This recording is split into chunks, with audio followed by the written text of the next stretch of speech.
A história começa com um jovem estudante ainda usando seu uniforme escolar, correndo desesperado por uma floresta densa. Ele está ofegante, o suor escorre pelo rosto e o pânico é visível. Onde é que eu me enfiei? Ele se pergunta. Atrás dele, uma criatura bizarra o persegue com sede de sangue. Justo quando ele acha que o coração vai pular pela boca, uma voz misteriosa e até que bem fofa ecoa na sua mente, avisando que vai começar a avaliar o alvo. Num piscar de olhos, uma tela de status surge diante dele, revelando que o monstro assustador é só uma lebre de chifre nível 1. A voz pergunta se ele quer desativar o guia de áudio, mas o garoto, sentindo o peso da solidão naquele lugar estranho, implora para que ela fique. No meio do desespero, a lebre salta para o ataque, mas a sorte do rapaz é maior que o medo. O bicho crava o chifre com tudo na maleta escolar dele. Na tentativa de se soltar, o garoto escorrega e, por puro acidente, acaba esmagando a cabeça da criatura com o próprio peso. A lebre fica estirada, sem vida, e ele conquista sua primeira vitória da forma mais atrapalhada possível. Enquanto isso, em uma parte diferente dessa floresta, conhecemos uma elfa de tirar o fôlego. Ela caminha sozinha, com a elegância de quem domina o ambiente, até que uma voz espiritual sussurra em seu ouvido, sugerindo que ela siga para o leste porque algo valioso a espera. A elfa, que tem um lado um tanto ambicioso, fica intrigada. Mas antes que ela possa planejar seu próximo passo, acontece um daqueles momentos dignos de anime.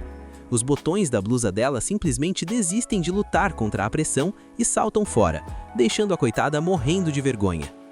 De volta ao nosso herói, ele está lá, sentado ao lado do cadáver da lebre, tentando entender as regras desse novo mundo. Agora que o perigo passou, o estômago começa a roncar. Ele olha para o bicho morto e pensa: será que dá para comer? A voz assistente entra em cena novamente, confirmando que a carne da lebre é comestível e fica excelente em ensopados. Animado, ele decide levar o jantar com ele. Para testar os limites dessa voz, ele começa a perguntar sobre tudo, até sobre sua mochila. A resposta o deixa boquiaberto. A mochila é feita de materiais sintéticos que simplesmente não existem naquele mundo. Mas o balde de água fria vem logo em seguida, quando ele descobre que a região onde está se chama Devorador de Labirintos, uma zona de nível 273. O garoto quase cai para trás de pavor. Para tentar se acalmar, ele resolve usar a habilidade de avaliação em si mesmo. É aí que descobrimos sua identidade, Hibiki Manabe, um humano de 16 anos. O que mais o impressiona é sua ocupação, avaliador. Ele não entende como isso é possível, já que até ontem era apenas um aluno comum do ensino médio no Japão. Ele tenta conversar com a assistente sobre como voltar para casa, mas ela deixa claro que não pode responder perguntas de cunho pessoal. Hibiki então percebe que tem várias habilidades à disposição. Ele tenta ativar o Olho Esperto, fazendo uma pose toda estilosa, mas não acontece absolutamente nada, o que o deixa bem sem graça. Depois, ele tenta usar o Mapa Mundi, esperando que um holograma gigante do planeta apareça. Em vez disso, surge uma telinha minúscula mostrando apenas o trajeto que ele já percorreu. Ele percebe com certa melancolia que, além de fraco, ele é um completo desorientado que estava andando em círculos o tempo todo. Ele decide seguir em frente e acaba encontrando uma estrada. A empolgação é tanta que ele corre para o caminho, mas acaba tropeçando e beijando o chão gelado. O sistema, que parece ter um senso de humor meio ácido, o notifica que ele ganhou o título de Perdido em um Mundo Paralelo. Enquanto ele processa a humilhação, um monstro enorme surge das sombras, babando e encarando Hibiki como se fosse um petisco de fim de tarde. O susto é tão grande que o garoto grita, e o grito é tão alto que até o monstro fica confuso. Mas o bicho não tem tempo de reagir. Uma flecha disparada com precisão cirúrgica atravessa o crânio da fera. Hibiki fica paralisado, até ver a responsável pelo disparo, a elfa que vimos anteriormente. À medida que ela se aproxima, o sistema de Hibiki ativa automaticamente a habilidade de tradução, permitindo que ele entenda o idioma local. Ele agradece pela vida e ela se apresenta, como Malha. Hibiki fica hipnotizado pelas orelhas, achando que é o cosplay mais perfeito que já viu na vida. Malha pergunta se ele caiu lá de cima e como ele conseguiu sobreviver tanto tempo no Devorador de Labirintos. Hibiki explica que apareceu ali do nada, o que deixa a elfa bastante pensativa. Ele aproveita para avaliá-la e descobre que, apesar da aparência jovem, Malha tem 56 anos. O choque cultural e biológico é real, mas ele guarda essa informação para si.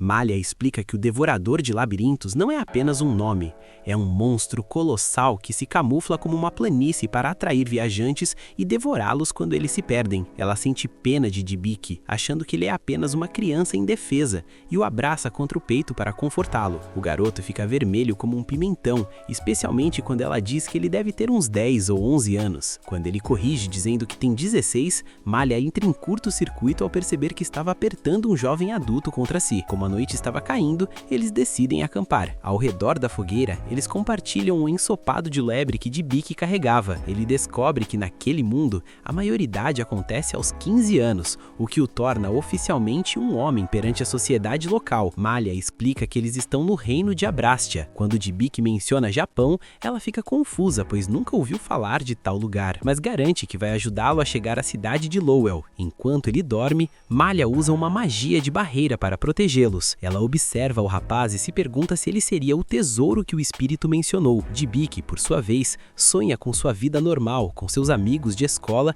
e com o momento exato em que uma luz branca o tirou de sua sala de aula no último dia antes das férias de verão. O despertador de Dybbuk é um tanto inusitado.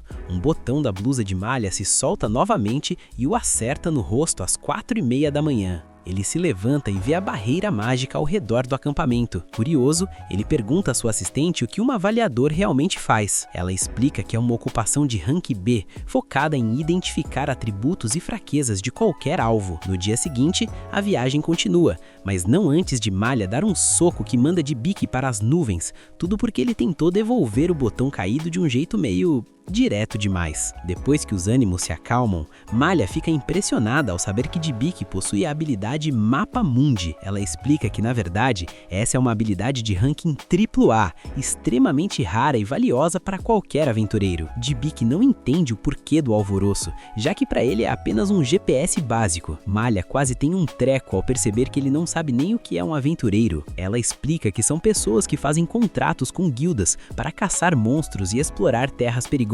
Dybbuk usa sua assistente para confirmar as informações e percebe que está sendo visto como um completo ignorante sem senso comum por Malha. Para dar o troco, ele pergunta se ela tem amigos e a reação de negação desajeitada dela confirma que ela é tão solitária quanto ele. Dybbuk, com o coração de ouro, diz que a partir de agora, ele é o amigo dela. A dinâmica muda quando Dybbuk detecta uma lebre de cristal nas proximidades. Malha entra em modo de caça instantaneamente, explicando que o chifre dessa variante vale 200 moedas de ouro. Eles se escondem nos arbustos e Dybbuk avalia o alvo, descobrindo que a lebre tem habilidades de detecção e fuga muito altas. Malha usa magia para ocultar o cheiro e o som deles, mas sua flecha espiritual falha quando a lebre desvia com facilidade. Frustrada, ela diz que não há como vencer um bicho tão rápido. É aí que o cérebro de Dybbuk brilha. Ele percebe que a lebre é arrogante e só ataca quem ela considera fraco. Ele propõe um plano. Ele servirá de isca, fingindo estar vulnerável, enquanto Malha se posiciona para o tiro fatal. Malha hesita, com medo de que se machuque, mas Dybbuk confia em sua avaliação de que o bicho é burro. Ele se deita numa pedra, fingindo estar relaxado, e a lebre morde a isca, correndo em linha reta para atacá-lo. Malha não desperdiça a chance e abate a criatura com um tiro perfeito. O sucesso do plano faz com que o nível de avaliador de Dybbuk suba, pois ele usou suas informações para criar uma estratégia de vitória. Malha fica radiante, gritando que a vitória foi dos dois. Longe dali, em um plano superior, uma figura divina observa o progresso de Dybbuk com um sorriso. Ele menciona que o jovem acaba de superar as 2 primeiras montanhas do seu tutorial e que continuará orando por suas bênçãos. A história encerra esse capítulo com Malha e Dybbuk finalmente chegando à civilização. Malha faz seu registro na guilda local e, embora existam várias missões disponíveis, ela está decidida a focar em algo específico. Depois de uma longa viagem, o Yuvik e a Amalia chegam na cidade de Rel. Nosso protagonista fica de boca aberta com a beleza do lugar. Nisso, Amalia coloca uma capa nele para evitar chamar muita atenção, mas avisa para ele não se preocupar. Afinal, com o dinheiro que eles vão conseguir vendendo aquele chifre, vai dar para comprar mais roupas e equipamentos de combate. O Yuvik, curioso que só, pergunta qual é o valor de uma moeda de ouro. Quando ouve isso, Amalia toma um susto daqueles. Vendo a reação dela, ele tenta disfarçar, dizendo que era só brincadeira, enquanto mentalmente imediatamente pede socorro para o sistema explicar.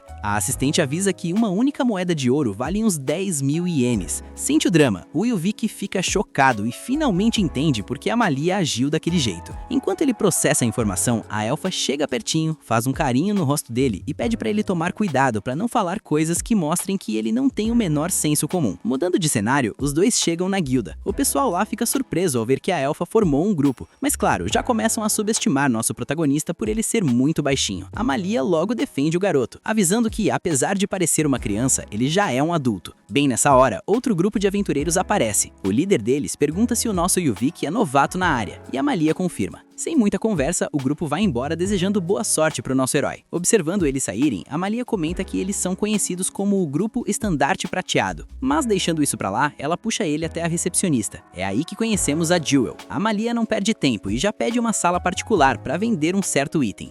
A elfa já tá com a cabeça nas moedas de ouro. Lá dentro, damos de cara com um cara super musculoso e o Yuvik fica impressionado com o tamanho do sujeito. O grandalhão adora o elogio, arranca a camisa e começa a fazer pose, gritando que aquilo ali é fruto de muito suar. O Yuvik acha aquilo o máximo. Eles se apresentam e descobrimos que o marombeiro se chama Baus Delir, o mestre da guilda. O Yuvik até pede permissão para tocar nos músculos dele, explicando que por ser pequeno não consegue ganhar massa muscular nem treinando. O Baus, super empolgado, já passa a rotina de treinos dele, garantindo que o garoto vai ficar gigante. As meninas, por outro lado, ficam só à exaustão assistindo a essa cena toda. Mas vamos combinar, se fossem elas no lugar dele, seria outra história. Com tudo mais calmo, na mente do Yuvik, a assistente avisa que ele acabou de adicionar magia de água à sua lista de habilidades. Depois de organizar a bagunça, a Jewel se apresenta oficialmente como recepcionista e vice-mestre da guilda. Feitas as apresentações, ela pergunta qual é o tal item que eles querem vender. É a deixa pra Malia puxar o chifre. Quando o Baus bate o olho naquilo, ele nota que é ainda maior que o chifre de 3 anos atrás, e já lança uma oferta de 400 moedas de ouro. O Yuvik fica todo feliz, achando que a Malia ia aceitar na hora, mas a elfa é ambiciosa e pede logo 800. Dá pra ver que a Malia ama dinheiro. Ela argumenta que aquele chifre é o triplo do tamanho normal. O Baus recusa e oferece 550. A elfa não cede e ameaça levar o item para outro lugar. Com isso, o mestre musculoso sobe a oferta para 600. Depois de um bom tempo de negociação, eles finalmente fecham um acordo de 700 moedas. A Jewel, que estava só ouvindo tudo aquilo, nem tenta intervir. Ela só avisa pro Baus que, como ele estourou o orçamento, a diferença vai sair direto do salário dele. Coitada do mestre. Enquanto isso, a Malia tá toda orgulhosa, se exibindo pro Yuvik com a vitória, achando que agora ele ia querer formar um grupo definitivo. Ela fica tão empolgada comemorando que os botões da roupa dela literalmente voam longe. A Jewel vê a cena toda e, sem tirar os olhos da situação, expulsa os rapazes da sala, dando a desculpa de que elas precisam discutir os detalhes da transação em particular. Depois de tudo isso, vemos o Yuvik sentado no saguão. Nisso, lá na mente dele, a assistente avisa que ele pode subir o nível da sua habilidade inerente de tutorial. O Yuvik não entende muito bem o que isso significa, então o sistema explica que é uma habilidade dada para quem tem baixa taxa de sobrevivência. Ela permite receber a ajuda divina e aprender tudo que é básico. Ouvindo isso, o garoto nem sabe se foi um insulto ou um elogio, mas a ideia de ter a ajuda de Deus parece fabulosa. Bem nessa hora, ele escuta uma voz misteriosa. Primeiro ele acha que imaginou, mas ao ouvir de novo, ele grita perguntando quem é. A voz responde que é quem tá dando suporte para ele, mas avisa que não vai poder fazer isso para sempre. O guia tá tentando ajudar no que pode, porque assim que o nível do tutorial subir, esse apoio vai chegar ao fim. Logo em seguida, a Malia aparece. Quem recebe ela é uma garota dizendo que ela pegou uma missão específica e precisa voltar para sua terra natal, e que não vai poder levar ele junto. Imediatamente a cena muda. Vemos a Iber numa caverna tentando encontrar alguma coisa. Já na vila, o Yuvik diz pra elfa ir tranquila, e ela responde que pediu pra Jewel cuidar dele e que ele pode ficar na pousada onde ela estava dormindo, só procurar pela Tânia na pousada sorridente. O Yuvik, pensando no que fazer da vida, comenta que existem missões para quem não é da linha de frente. Nisso, ele recebe o arco da Malia como presente e ela sai correndo, morrendo de vergonha. Correndo pela vila, a Malia esbarra na Iber dizendo pro guarda que teve que ir para casa de imprevisto. Quando levanta a cabeça, a Iber percebe que ela é uma elfa e pergunta se ela tá indo pro reino de Feriot. Com um sorriso no rosto, a Iber diz que também tá indo para lá.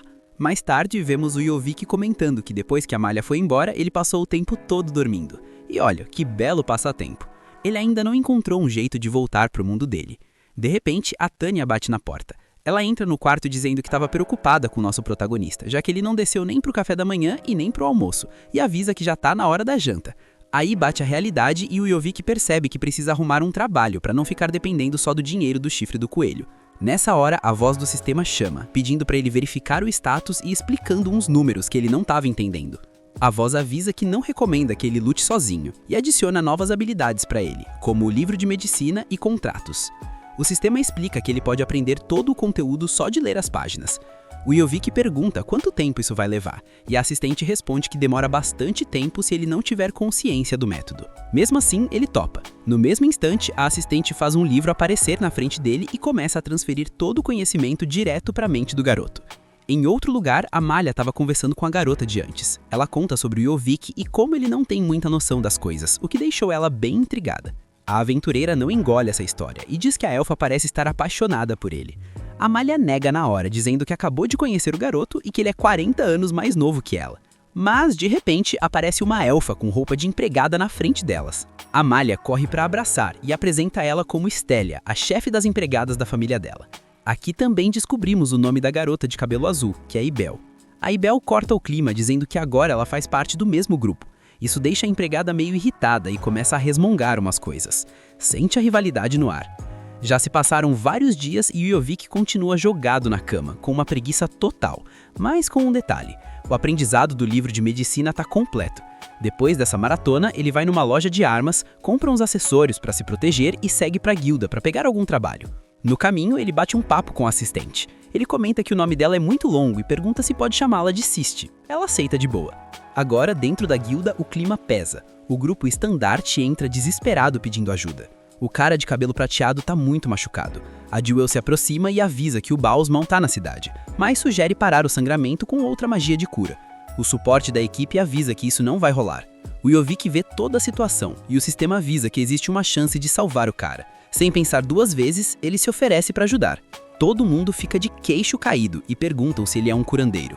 O Yovik manda real e diz que não é, que ele é mais um avaliador com noções médicas. Diante do desespero, os companheiros do ferido aceitam na mesma.